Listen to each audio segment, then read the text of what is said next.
OnTech IT Solutions අද අපි කතා කරන්නේ manufacturing industry management system එකක් ගැන. ඇත්තටම ලංකාවේ බහුතරයක් දෙනාට මේ manufacturing හා සම්බන්ධව තියෙන ලොකුම ගැටලුවක් තමයි අපි කොහොමද අපි manufacture කරන භාණ්ඩයට අදාළ මිලක් තීරණය කරන්නේ, කොහොමද අපි මේක හරියටම manage කරගන්නේ, raw material කොහොමද manage කරගන්නේ, finish good කොහොමද manage කරන්නේ, ඒවා deliver කරන්නේ කොහොමද, එතකොට direct customers ලගේ credit handle කරන්නේ කොහොමද, මේ වගේ ගොඩාක් ප්‍රශ්න මේ manufacturing industry ඇතුලේ තියෙනවා. රටක් විදිහට අපි ඉස්සරහට යන්නත් manufacturing කියන එක අනිවාර්යයෙන්ම දියුණු කළ යුතුමයි. හැබැයි මෙන්න මේ ප්‍රශ්නේ අපි අඳුරගත්තා. ඒ වෙනුවෙන් OnTech IT Solutions අපි බොහොම ලස්සන නිර්මාණයක් ඉදිරිපත් කරලා තියෙනවා. අපි අද කතා කරමු ඒක ගැන. හොඳයි. manufacturing industry එකට අදාළ software එකක් පටන් ගන්න purchase order එකකින්. අපි supplier කෙනෙක්ගෙන් අපි භාණ්ඩයක් ලබා ගන්න බලාපොරොත්තු වෙද්දී මිලදී ගන්න බලාපොරොත්තු වෙද්දී අපි ඉස්සෙල්ලාම සප්ලයර්ට PO එකක් send කරන්න ඕනේ purchase order එකක්. එතකොට මේ purchase order එක අපිට අපේ system එක OnTech manufacturing system එක හරහා ලබා ගන්න ඔයාලට අවස්ථාව තියෙනවා. එතකොට මේ PO එක හරහා අපි ලබා ගන්න බලාපොරොත්තු වෙන material ප්‍රමාණය එක්වරක හෝ විවිධ වාර සංඛ්‍යාවකදී අපිට ලැබෙන්න පුළුවන්. එතකොට මේ PO එක බේස් කරගෙන අපිට විවිධ අවස්ථාවල GRN කරගැනීමේ අවශ්‍යතාවය තියෙනවා. ඉතින් ඒ අවශ්‍යතාවයත් අපි මේකදී ඉටු කරලා දීලා තියෙනවා. එතකොට මේකත් එක්ක ගත්තාම මේක ඊළඟට අපිට සිද්ධ වෙන ප්‍රධානම දේ තමයි VAT calculation එක. ඔබ මේ වෙනකොටත් VAT registered ආයතනයක් නම් ඔබට ගැළපෙන පරිදි එහෙම නැත්නම් ඔබ තීරණය කරන පරිදි VAT calculations වලට අදාළ VAT ledger එක අප්ඩේට් කරලා දෙන්න අපිට හැකියාවක් තියෙනවා. ඉතින් ඒක මම මතක් කරමින් ඊළඟ කොටස් ටිකට යනවා. මොකද VAT ඇති සහ නැති දෙපාර්ශ්වයෙන්ම මේ වීඩියෝ එක බලන නිසා. හොඳයි. එතකොට මේකේ පළවෙනි ස්ටේජ් එක තමයි අර කිව්වා වගේ raw material inventory එක maintain කරන එක. එකක් වෙන්නත් පුළුවන්, කීපයක් වෙන්නත් පුළුවන් warehouses. අපිට ඒක handle කරගැනීමේ හැකියාව තියෙනවා. ඊට පස්සේ අපි යනවා production එක පැත්තට. production පැත්තට යද්දී අපිට හම්බ වෙන ප්‍රධානම දේ තමයි com product කියන එක. combo product එකක් කියන එක.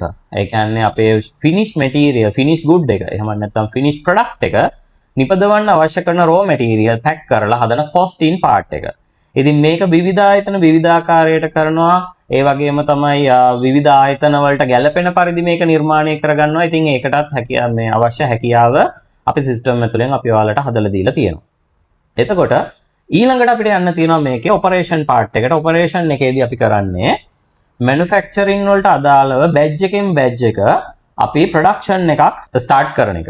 ඉතින් production එකක් පටන් ගද්දී automatically අර raw material වලින් ඒ production එකට භාවිතා කරන finish good වලට අදාළ වෙන material automatically inventory වලින් අඩු කරගන්නවා. ඒ වගේම තමයි මේ අපි production එකට දාපු quantities finish good වලට අදාළව production එකට ගත්ත quantities එකවරම නොවෙන්න පුළුවන්. උදාහරණයක් විදිහට මම කිව්වොත් අපි furniture නිෂ්පාදනය කරන ආයතනයක් ගමු.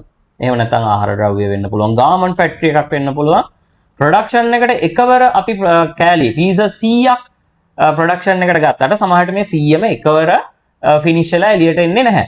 ඒ අවස්ථාවල අපිට පුළුවන් මේක ක්‍රමයෙන් එහෙම නැත්නම් විවිධ අවස්ථාවලදී මේ production එකට දාපු ප්‍රමාණය finish good විදිහට අපේ finish good inventory එකට add කරගන්න.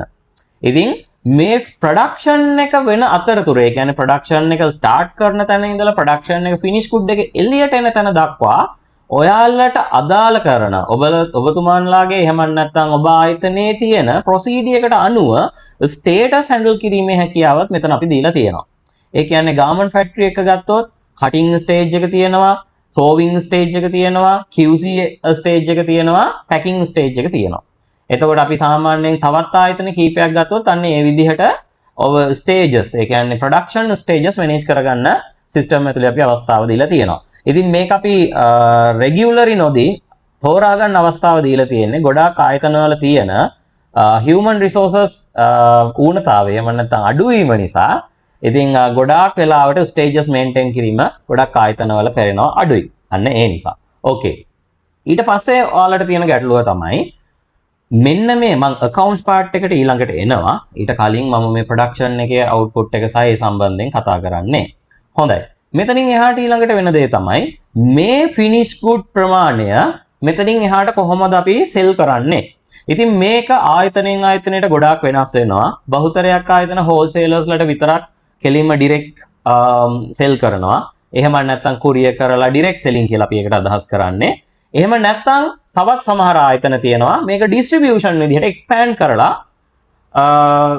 selling කරනවා. ඉතින් මෙන්න මෙතනදී අපේ manufacturing system එකට අදාළව අපි direct invoicing part එකක් දීලා තියෙනවා. but ඔයාලට අවශ්‍යයි නම් මේකට attach කරගන්න distribute part එක ඒකත් අපේ ආයතනය හරහා ඔයාලට ලබා ගන්න පුළුවන්.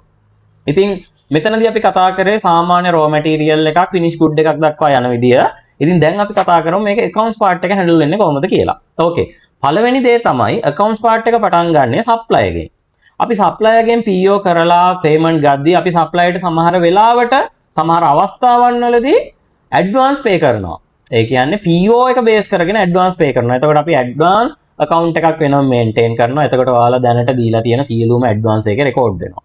දෙවැනි අවස්ථාව තමයි මේ credit මේ අපි ගන්න material වලට අදාළව අපි checks පත් වලින් මුද නිකුත් කර check පත් නිකුත් කරනවා. ඊට අමතරව credit වලටත් ගන්න ඉඩ තියෙනවා. ඉතින් මම මේ හැම දෙයක්ම pay checks ඒ වගේම තමයි credit suppliers ලා මේ සියලුම දේවල් අපි accounts පැත්තෙන් 100%ක් නිවැරදිව බොහොම පහසුවෙන් handle කරනවා. ඉතින් දෙවැනි අදියරේ තමයි මේ කියන checks පත් ඊට පස්සේ මුදල් ඒ සියලුම දේවල් අපි reconciliate level එක දක්වා account part එක අපේ මේ වෙනකොට අපි ක්‍රියාත්මක කරමින් ඉන්නවා. ඊළඟට අපිට හම්බ වෙන තැන තමයි customer ගේ selling වලට අදාළ payments. ඉතින් supplier වගේම තමයි customer ට අපි භාණ්ඩ විකුණද්දී ඒවා credit වලට check පත් වලට ඒ වගේම තමයි cash වලට අපිට ලැබෙන්න අවස්ථාව තියෙනවා. ඉතින් මේ හැම තැනකදීම ඒ supplier ට අදාළ ඒ customer ට අදාළ separate accounts අපි maintain කරනවා. ඒ වගේම තමයි ඔබ ආයතනයට සම්බන්ධ බැංකු accounts, petty cash accounts, user accounts, cashier accounts, lockers account ඒ හැම දෙයක්ම මේ system එක ඇතුලේ ඔයාලට බලා ගන්න පුළුවන්. ඉතින් මේ හරහා අපි සියලුම ඒ කියන්නේ example එකක් විදිහට ගත්තොත් account ඔයාලගේ ව්‍යාපාරයට අදාළ account side එකෙන් time by time ඔයාලා account firm එකක් හරහා වෙන්න පුළුවන්. එහෙම නැත්නම් ආයතනයේ accountant හරහා වෙන්න පුළුවන්. ලබා ගන්නා සම්පූර්ණ සේවාව අපිට system එක ඇතුලේ live ලබා දීමේ හැකියාව තියෙනවා. හැබැයි එකෙන් අදහස් කරන්නේ නැහැ accountant කෙනෙක්ගේ එහෙම නැත්නම් account firm එකකින් වෙන duty එක system එක ඇතුලෙන් වෙනවා කියලා. අපි මේකෙදි බලාපොරොත්තු වෙන්නේ live ඔයාලට business එකේ decisions ගන්න අවශ්‍ය කරන සියලුම දත්ත live ලබා දෙන එක. ඉතින් මේකෙදි reconciliate part එක තමයි තියෙන accounts පැත්තෙන් ගත්තාම බැරෑරුම්ම කාර්යය. ඉතින් ඔබ ආයතනයේ ඒ හැකියාව තියෙනවා නම් ඔබතුමාලට මේ bank reconciliate කියන level එක පවා අපේ system ඇතුලෙන් handle කරගන්න පුළුවන්. ඉතින් manufacturing industry ඉන්න ඔයාලට මේ වගේ system එකකින් තියෙන පහසුකම මම දන්නවා අති විශාලයි. ඉතින් මේකේ free demonstration එකක් බලන්න මේ පහත තියෙන numbers වලින් අපිට කතා කරන්න පුළුවන්. අපිව contact කරගන්න පුළුවන්. මේ අපි කතා කරපු සියලුම දේවල් මේ system ඇතුලෙන් අපි ඔයාලට පෙන්වන්න බැඳිලා ඉන්නවා. බොහොම ස්තුතියි.